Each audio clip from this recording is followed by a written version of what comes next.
Pelosi, you're standing in front of a sign that says honest leadership, open government.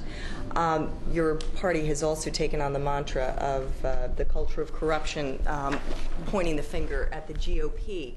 And yet yesterday, Congressman Jefferson's former staffer pled guilty to bribing the congressman for $400,000. A couple of weeks ago, Congressman Mollahan stepped aside from the Ethics Committee while his name is under investigation.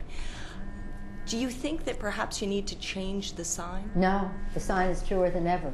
A culture of corruption is a system in this Congress of the United States that the Republicans have instituted.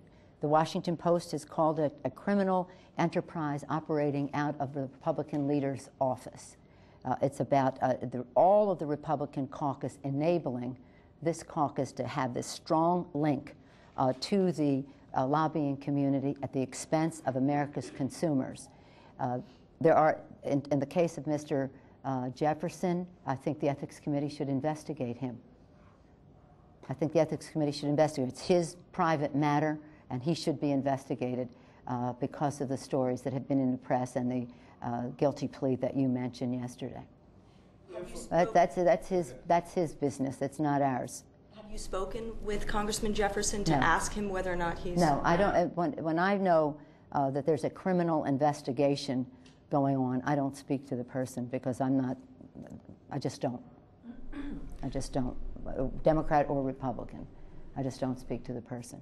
But he knows what's going on, and the Ethics Committee should investigate what is going on. When you have a situation when a businessman has pled guilty to giving a bribe to a member of Congress, should not the member of Congress who received that bribe also immediately fess up, plead guilty, and take his penalty? Well, if he is guilty, he should.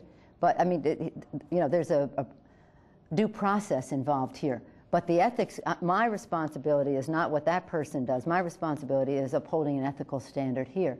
And the Ethics Committee, just as they should have with all of the Republicans that we've talked about over and over again, that they have neglected to investigate. They should investigate the Democrats, and they should investigate the Republicans.